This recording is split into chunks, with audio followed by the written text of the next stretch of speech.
বিসমিল্লাহির রহমানির রহিম। আসসালামু আলাইকুম। কেমন আছেন আমার প্রিয় ভাই ও আপুরা? আশা করি আল্লাহর রহমতে অনেক অনেক ভালো আছেন। আমিও আলহামদুলিল্লাহ আপনাদের সকলের দয়ায় আল্লাহর রহমতে ভালো আছি। তো বন্ধুরা, দূর দূরান্ত কাছে কিংবা দূরে যে যেখান থেকে আমার এই ভিডিওটা দেখছেন, সবার প্রতি রইল আমার আন্তরিক ভালোবাসা ও শুভকামনা। তো বরাবরের মতো আজকে আমি সকাল থেকে এই ভিডিওটা শুরু করেছি। তো আমি প্রতিদিন সকাল থেকে এই ভিডিওটা শুরু করি। তো সকালের কাজে আল্লাহর রহমত ও বরকতময় হয়। বিশেষ করে সকালের প্রকৃতি আমার কাছে খুব ভালো লাগে। তো সকালের প্রকৃতির এক সৌন্দর্য, দুপুরে এক সৌন্দর্য, বিকেলের দিকে এক সৌন্দর্য। তো সকালবেলা যখন ঘুম থেকে উঠি তখন তো আর কোনো কিছুর দিকে মন চায় না। তখন চারপাশ দেখি, গাছপালা দেখি, পাখির ডাক শুনি। শুধু পাখির ডাক, সকালবেলা উঠলে কোনো কিছু শব্দ পাওয়া যায় না, শুধু পাখির ডাক, কবুতরের ডাক, তারপরে মোরগের ডাক, এগুলো শুনি, খুব ভালো লাগে। তারপরে গাছপালাগুলো দেখি, গাছপালা হয়তো ওদেরও নতুন করে নতুন সকাল শুরু হয়।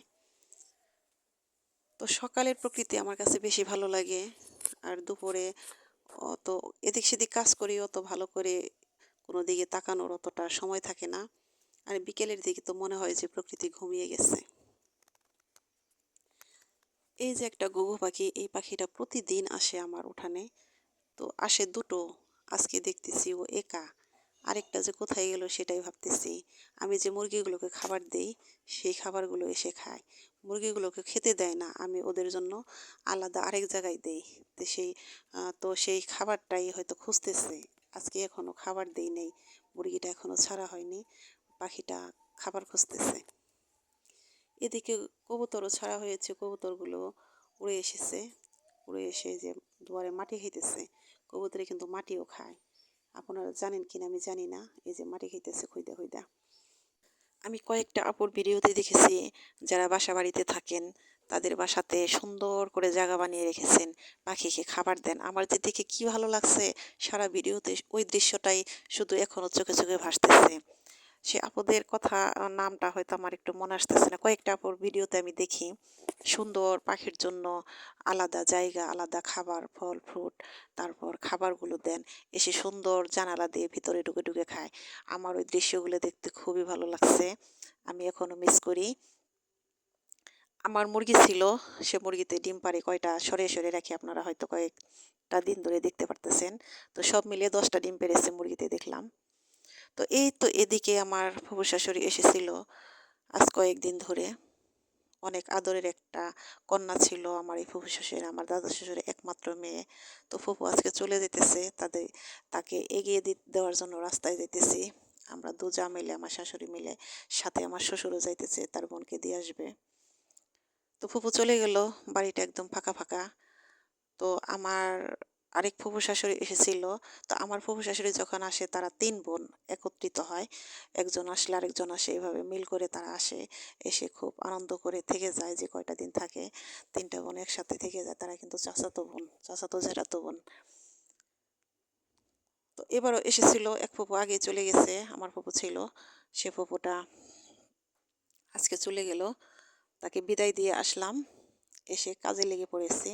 এই কাজটা একটু আগেই করতাম, কিন্তু ফুপু চলে যাবে সে কারণে করতে একটু দেরি হয়ে গেল।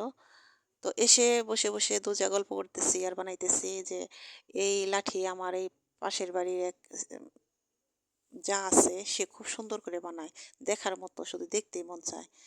তো বলতেছি যে ও নূর আলমের বউ খুব সুন্দর করে বানায়, আমি অত ভালো করে পারি না। চেষ্টা করি ভালো করে বানানোর জন্য, কিন্তু হয় না। তো যা পারি চলে আর কি। তো এটা বানাইতেছি আর গল্প করতেছি আর বলতেছি যে বানাইতেছি, তো কিন্তু আকাশের পরিস্থিতি তো ভালো না, শুকাবে কিনা জানি না, অনেক ধরনের গল্প করতেছি। তো গল্প করতেছি আর এদিকে আমার রান্নারও সময় হয়ে এসেছে। এটা বানিয়ে তারপরে আমি যাব রান্না করতে রান্নাঘরে। তো আমার এগুলো শেষ বানানো, এখন আমি রান্না করব।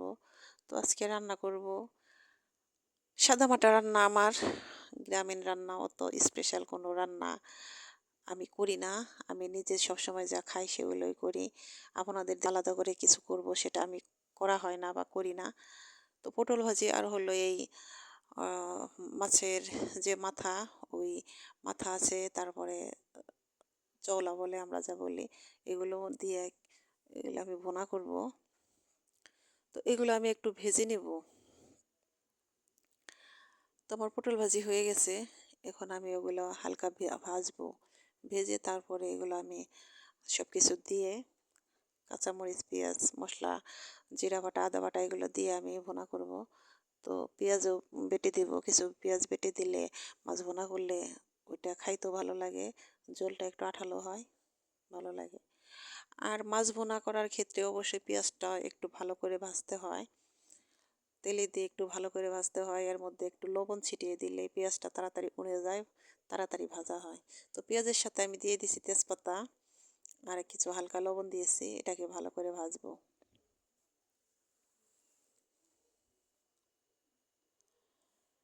তো এর সাথে অ্যাড করব আদা রসুন জিরা বাটা, এটা দিয়েও একটু ভাজবো। সাথে পেঁয়াজ বাটাটাও দিয়ে দিয়েছি।